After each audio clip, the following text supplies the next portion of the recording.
ura iristen deneraino Elena Morenok argazki bidez egindako ur natura eta denboraren inguruko ikerketa jada Ziudadelako bolborategian ikusgai.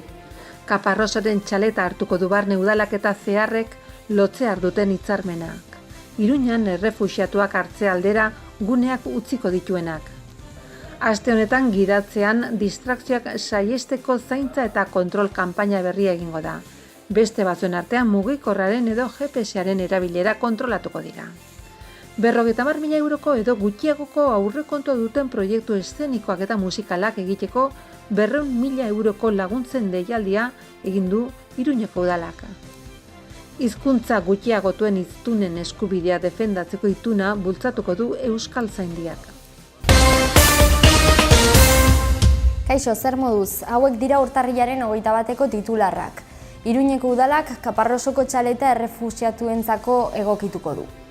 Iruñeko Udala errefuxiatuei laguntzeko Espainiako batzordearekiko hitzarmen bat amaitzen ari da. Horren bidez gune berriak laga eta horren bestez Iruñan asiloa eskatzen duten errefuxiatuak hartzeko azpiegitura handitzeko. Iruñeko Udalak Milagrosako 4 etxe bizitza erabiltzeko laga zizkion entitate horri 2017ko urte bukaeran. Eta lankidetza hitzarmen berriaren bidez, Kaparrosoren txaleta ere lagako du. Oro bat, hitzarmenaren testuan aurrikusten da unean uneko beste lagapen batzuk egiteko aukera, asilo eskaeretan gertalitezken aldizkako gorakadei erantzuteko. Horrela beteko da Iruñeko Udaleko osoko bilkuraren erabakia, 2018ko irailan aho batez onetsi zuena Iruña aterpe hirien sarean kokatzen zuen adierazpen instituzionala. Lehen urras bat izan zen hori, testuari jarraikiz. Ahal dugun guztia egiteko elkarlanean aritzeko drama hau benetan leuntzen laguntzen duten ekimen guztiekin. Nahi dugu gure hiriak konprometituak egon daitezen giza eskubidekin eta biziarekin. Nahi dugu gure hiriak gu haiekin arro sentitzeko modukoak izatea. Ordutik hona zentzu bereko zenbait adierazpen onetsi dira. 2017ko uztailaren 4ko osoko bilkuran aho batez hartutako konpromisoa bestea beste. Iruña honela definitzen zuena. Libreki zirkulatzeko eskubidea baliatzen duten personak benetan hartzen dituen lurraldea gerretatik, miseriatik, jazarpenetik, gosetik eta abarretatik ihesi doazenentzat bide emango duena persona horiek edozein herritarrek bezala janaria, hezkuntza eta osasuna azken batean aitortutako eskubide guztiak izan ditzaten. 2017ko uztailaren 4ko osoko bilkuran erabaki zen 4 etxe bizitza uztea nazioarteko babes eskatzaileek bertan erroldatzeko aukera izan zezaten. Eta hortaz udaleko gizarte zerbitzuetara jo ahal izateko gainerako herritarrek dituzten baldintza berberetan. 4 etxe bizitzak elkarri lotuta daude, halako moduz non 330 metro karratuko etxe bizitza komunitario bat osatzen baitute, 16 gela, sukalde bat eta 3 komunekoa. Orain horri batu beharko zaio Kaparrosoren errotako bideko 4an kokatuta Kaparrosoren txaleta izenaz ezaguna den udal eraikina. Solairu bakoitzeko 100 metro karratu dituena, beko solairu bat eta goiko 2 solairu dituelarik. Hasiera batean, Irati sozietateko langileen etxe bizitza izan zen. Eta udalak 1989an erosi zuen. Iruñeko Udala eta errefuxiatuei laguntzeko batzordearekiko azken ukituak ematen ari zaizkio 5 urtekoa eta luzagarria izan liteken doako lagapenari. Zeinari truke gizarte entitateak eraikina atontzeko lanak, ur argindar eta berokuntza hornidurako gastuak eta erantzun zibileko aseguru baten harpidetza hartuko bailituzken bere gain. Horrez gain, instalazioetan gertalitezken kalten erantzule izango litzateke. Lagapen kontratuaren zirriborroan aurrikusten da halaber udalak eraikina berreskuratzen halko duela, baldin eta eraikina ez bada zer xedetarako laga eta horretara bideratzen edo ez bada erabiltzen. Azkenik debekoa izango da beste entitatei errentan eman edo lagatzea. Iruñeko Zitadelak Elena Morenoren denbora eta ura uztartzen dituzten argazkiak hartu ditu. Urteetan esako urtegiak ez zuen eduki bestelako esan nahirik. Elena Morenorentzat ez bazen bihurguneena. Zorabio errepikakorrena eta edozein kasutan eska ondoko futbol ate batena. Non eta ibaiak urak behin betiko ibairatzen dituen tokian baino lehentxeago hain zuzen. Futbol atea izan zen beti ur mailaren adierazleri fidagarriena, eta agian beste gauza askoren zantzu ere bai. Hainbat urtez urtegi ondotik igarota, ari begiratu gabe hainbat eskiatzaile eta mendizalek egin bezala eta bat-batean, egilearengan halako premia larria sortu zen geratu, jaitsi eta batez ere partekatzeko. Testua ura iristen deneraino erakusketaren katalogoaren hitzaurrea da. Erakusketak hainbat neurritako 31 argazki jasotzen ditu, urtegia eta horren denborak, ehundurak, argia eta dizdirak nagusi ezbairik gabe. Horra argazki erakusketaren gai ardatza. Goizean, Maitena Muruzabal Iruñako Udaleko Kultura eta Hezkuntzako alorreko zuzendariak eta Elena Moreno Jordana egileak aurkeztu dute eta jada Ziudadelako bolborategian ikusgai geratu da. Hiriartea kultura garaikideko kultur zentroaren arte proposamenen barruan erakusketa Morenoren argazki proiektua egun sentian gertatzen da. Eta urte natural oso bat hartzen du 2016ko otsailetik 2017ko otsailera. Argi, dizdira, ehundura eta betetako, edo dirudienez betegabeko eremuekin jolasean. Argazkiek lasaitasuna zein anabasa eskaintzen dituzte nahasita bizitza bera. Denboraren joanak biologikoa barne aurrera egiten du esako uraren menpe. Bai hautatutako agertokian dauden materialak bai hoiek murgildu eta berriro ikuslearen aurrean jaurtitzen dituen mugimendua jaso ditu egilearen kamerak, eta ikusleak osatu beharko duen osotasunari emandako begirada laburrak eskaintzen ditu. Erakusketa erretratu bakarra da, izan ere argazki multzok ematen dio zentzua ikusleendako kontzeptu orokorrari.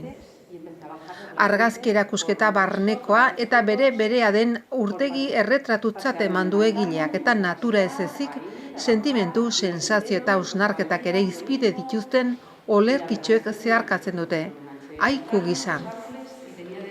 Elena Moreno Jordana Jakan sortu zen 1975ean, informazioaren zientzietan lizentziaduna da, eta grabatzailea. Bere lan ibilbidea zabala da eta iruditzatzen diseinu grafikoan, argazkigintzan zein kazetaritzan berariazko prestakuntza du. 2005etik bere estudioa dauka diseinu grafikoan eta komunikazio jarduteko. Ura iristen deneraino bere hirugarren argazki erakusketa da. Etiopiako iparraldea eta ertzak biak Zaragozan egin ondotik. Gainera, grabatuak ere izan ditu ikusgai Iruñeko beste talde erakusketa batzutan. Ura iristen deneraino erakusketa martxoren 10 arte egongo da ikusleentzat zabalik. Ordutegi honetan, asteartetiko ostiralera 6tik 8 larunbatetan 12tik ordubitara eta 6etatik 8 eta igande eta jaiegunetan eguerdiko 12tik ordubitara. Gaurtik urtarrilak 21, urtarrilaren 27 arte, gidatzerakoan distrakzioak saihesteko kontrolak egingo dira. Urtarrilaren 21etik 27 foruzaingoak, Guardia Zibilak eta tokiko poliziak zaintza eta kontrol kanpaina bat egingo dute. Mentalizatzeko gidatzerakoan arreta osoa jartzea ezinbestekoa dela.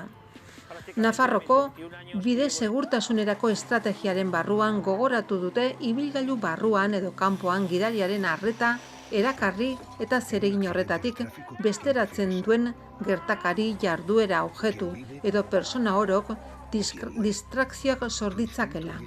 Mugikorretik minutu eta erdiz hitz egiten ari den gidariak eskulibreko gailuarekin ere ez ditu seinalen 40% jasotzen. Batez besteko abiadura 12% jaisten du. Bihotze ritmoa berrastakoan askartzen zaio eta erreakzionatzeko denbora gehiago behar du. Horrez gain, beste distrakzio batzuk ere kontrolatuko dira kanpainan zehar, hala nola mezu zerbitzuak WhatsApp edo beste batzuk, edo GPS programazio erabiltzailegaitiko distrakzioak. Distrakzioen ondorioz gertatzen diren ohiko istripuak bidetik irtetea, aurreko ibilgailuaren kontra jotzea eta norbait harrapatzea dira. Eta kasu hori biktimak dituzten istripuen 30%ean errepikatzen da. Gidatzean, distrakzioak prebenitzeko kontzientziazio kanpainek hainbat gomendio egiten dituzte. Hoien artean, telefonoa ez erabiltzea eta eskulibreko mugikorra deskonektatzea, ez erretzea eta GPS-a aldez aurretik programatzea. Nafarroko gobernuak 2018an hasi zuen mugikorra erabiltzaileagetiko distrakzioen kontrako kanpainarekin jarraituko du 2019an zehar. Gidariei zuzenduta dago bereziki, baina baita oinezkoi eta txirrindulariei ere. Mugikorrak beti itxaron dezake zure bizitzak ez esloganarekin. Gidatzerakoan mugikorrean mezu bat irakurtzea edo idaztea zeinen arriskutsua den hausnartzera bultzatu nahi gaitu. Hizkuntza gutxiagotuen eskubideak defendatzeko ituna egin zuen pasaden astean ostiralean Euskaltzaindiak Nafar erkidegoaren hiriburuan, Iruñean. Bukatu da mendeurreneko 3. jardunaldi akademikoa, hizkuntza gutxiagotuak jagon euskaraz bizi, 20. jagon jardunaldia. 2 egunez aritu izan dira 19 hizlari hizkuntza gutxiagotuen oraina eta geroa aztertzen. Egun hauetan aritutako hiztun batek baino gehiago hartu du ahotan hizkuntza gutxiagotuetako akademien arteko elkarlana edo bederen lanen partekatzea, eta horretara dator hain zuzen ere Euskaltzaindiak aurkeztu duen hitzarmena. Akordioarekin erakunden arteko harremanetan sakondu eta elkarlanean jardu nahi da. Hauek izan dira Europako Hizkuntza Akademia eta instituzioen arteko ituna babestu duten erakundeak. Andres Urrutia Euskaltzaindiatik, Cor van de Fer Fraisk Academy, Benoit Daceas, Congrés Permanent de la Lengua Occitana, Enric Monteagudo Real Academia Galega, Joan Argenter, Institut d'Estudis Catalans eta Elena Txotxeti Eurak erakundetik. 5 zio zehaztu dira bertan. Andres Urrutia Euskaltzainburuak azaldu duenez, batetik eremu urriko hizkuntzen batasuna jagon, nor bere hizkuntzan bestea beste ikerketa sustatuz, araudi lexiko gramatikalak ezarriz eta eguneratuz, eta hizkuntzan gizarte bilakaera begiratuz.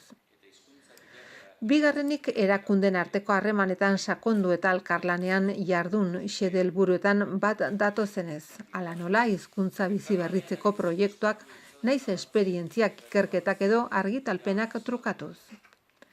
3. Akademia Hizkuntza Instituto edo ikerketa zentroen sarea eratu, Europako eremuaren barruan. 4. Funtsezko hizkuntza eskubideak aldeztuz eta begirunea bultzatu behar duten herrialdei elkartasuna adieraziz. 5. Ikerketa zientifikoak eta jakintza zabaldu kudeatu proiektuak sustatuz. Eskubideak defendatzeko ituna akualtzaileaz gain Euskaltzaindiak lan berriak ezarri ditu konsultagarri bere webgunean. Besteak beste, Euskaltzaindiak euskeraren estatusari edo hizkuntza eskubidei buruz egindako adierazpenak 1976tik hasi eta 2018 artekoak. Adierazpen gehienak botere politikoek hartu izan dituzten erabakien ondorioz sortuak direla azaldu du Andres Iñigo argitalpenaren arduradunak. Hizkuntza zuzenbidea ere sareratu da, hots botere publikoetan bete beharrak eta araudia batzen dituzten idatzien sorta. Janako Printzea erakundeak proiektu eszeniko eta musikalentzako 200.000 euroko diru laguntzen deialdia egin du. Kulturako zuzendaritza nagusia Bianako Printzea erakundeak 200.000 euroko laguntzen deialdia onartu du. Irabazi asmorik gabeko elkarten edo fundazioen proposamen eszenikoak eta musikalak babesteko. Baldin eta haien aurrekontua 50.000 eurokoa edo gutxiagokoa bada. Eskaerak aurkezteko epea irekita egongo da 2019ko martxoaren 1 bitarte. Erakunde bakoitzeko proiektu bat onartuko da eta 2018ko azaroaren 2tik 2019ko azaroaren 1 bitartean egindako proiektuak aurkezten ahal izango dira. Proposamen bakoitzeko laguntzaren zenbatekoa berriz, ezingo da onartutako aurrekontuaren 70%tik gorakoa izan edo 20.000 euro baino gehiagokoa.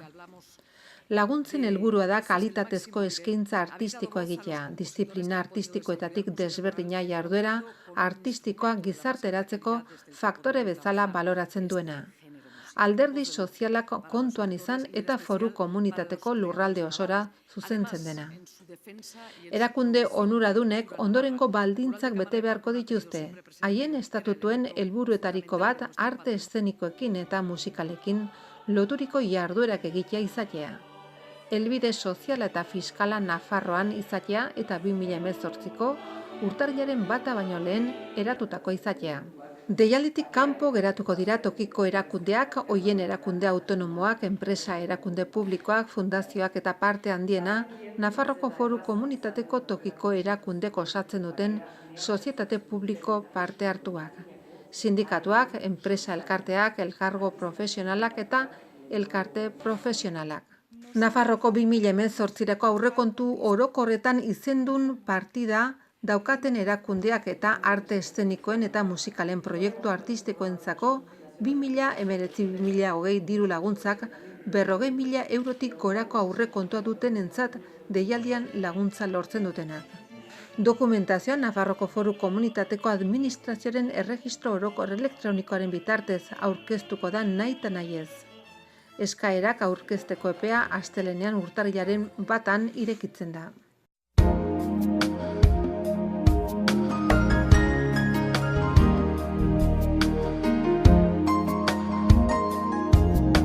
Zerua oso lainotsu edo estalita egongo da, zaparrada botako ditu maizago eta ugariago egunaren lehen partean. Trumoi ekaitza eta txingorra izan daitezke batez ere egunaren hasieran. Ipar-mendebaldeko haizea ibiliko da bolada gogorrekin, temperatura jaitsiko da. Asteartean euria barra, goizaldean ateri eutsiko dio, orduan hego-mendebaldeko haizea ibiliko baita. Goizetik aurrera zerua estalita egongo da eta prezipitazioa etengabe egingo du. Egunaren bigarren partean zaparrada trumoitsu batzuk ere bota ditzake txingorrarekin batera, eguerdian elurkota 1000 metro inguruan kokatuko da. Arratsalde gau hortik behera kokatuko da. Iparraldeko haize zakarra bolada oso gogorrekin. Temperaturak behera egiteko joera izango du.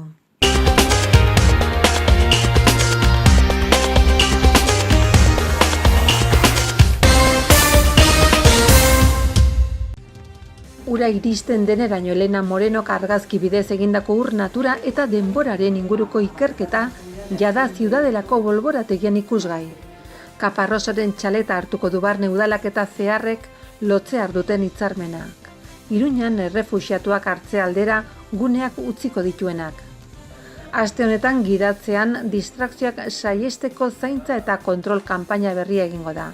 Beste batzuen artean mugikorraren edo GPS-aren erabilera kontrolatuko dira. 50.000 euroko edo gutxiagoko aurrekontua duten proiektu eszenikoak eta musikalak egiteko 200.000 euroko laguntzen deialdia egin du Iruñeko udalak. Hizkuntza gutxiagotuen hiztunen eskubidea defendatzeko ituna bultzatuko du Euskaltzaindiak.